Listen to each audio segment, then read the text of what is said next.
What's up, guys? Welcome back. How's your energy level today? Does it suck? Yes. If it does, then I hope this video will help you to bring it back up. And when it's high, share it. Ready? Let's start.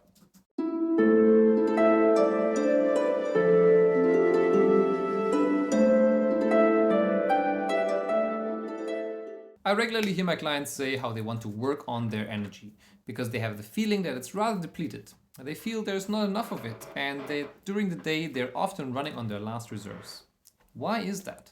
How come that as children, before we become teenagers, we have a ton of energy, and later on in our lives we struggle to find that?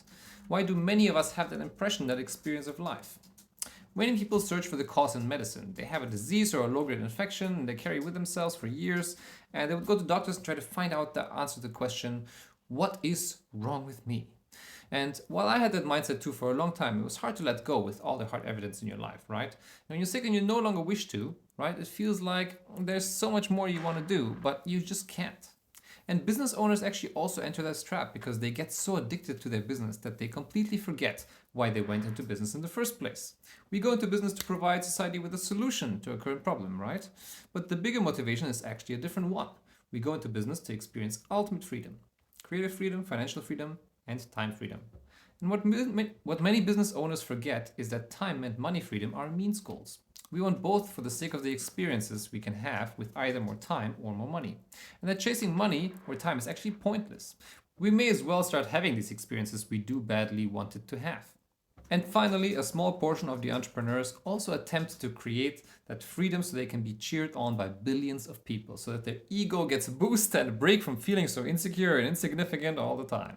When we talk about energy, the whole story actually goes even deeper than that, because as we convince ourselves that what we're chasing is more money, time, freedom, things or experiences, we often don't realize that what we're really after is the feeling of having all these things. We're actually seeking the energy surge that these things promise. We seek a higher level of energy behind it all, and we are so lost that we have no idea how to get it. That's precisely why my fourth core value is one I'm so passionate about teaching you.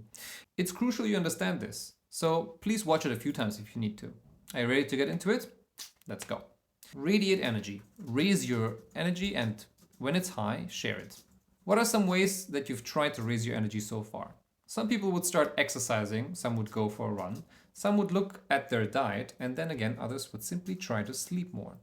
I always felt like I had quite a lot of energy going around town, and I was often driven and had no problem motivating myself. But as I grew older, things started to change. I started to get sick more frequently, sleeping in and snoozing would become a habit I couldn't get out of, and all the drinking started to really mess with my body. Fatigue became more present than energy.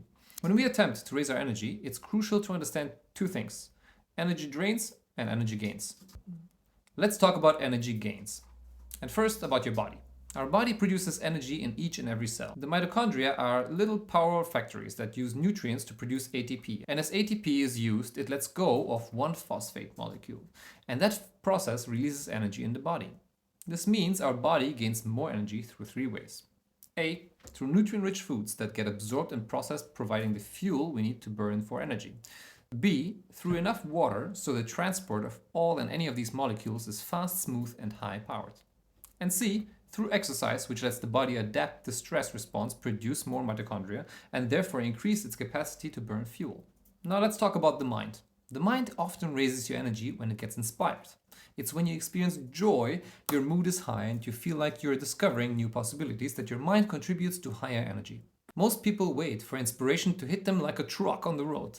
You can be smarter, actually, and build it intentionally into your day. And what about your soul? Well, now on a deeper level, we're actually our energy. So in that sense, your soul doesn't really raise your energy. It's very much the source of an unlimited amount of it.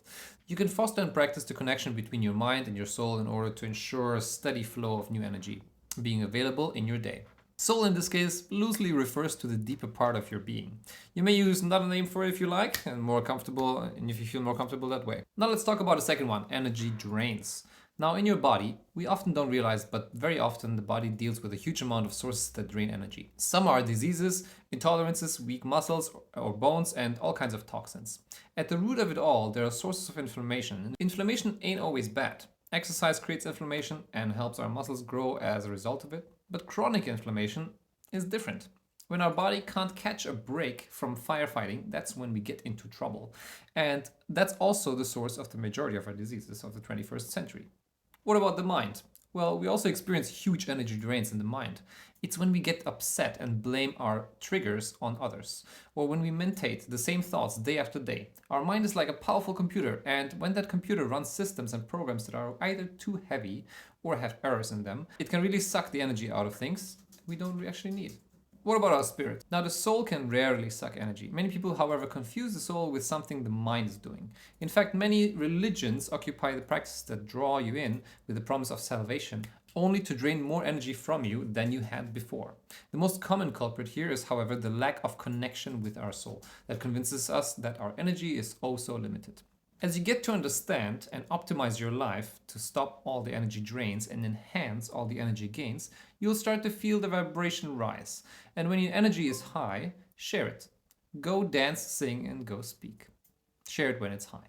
Because when it's high, that's when people actually want to get your energy. That's when in your relationships, everything gets better. And when in your business, also things start to fly.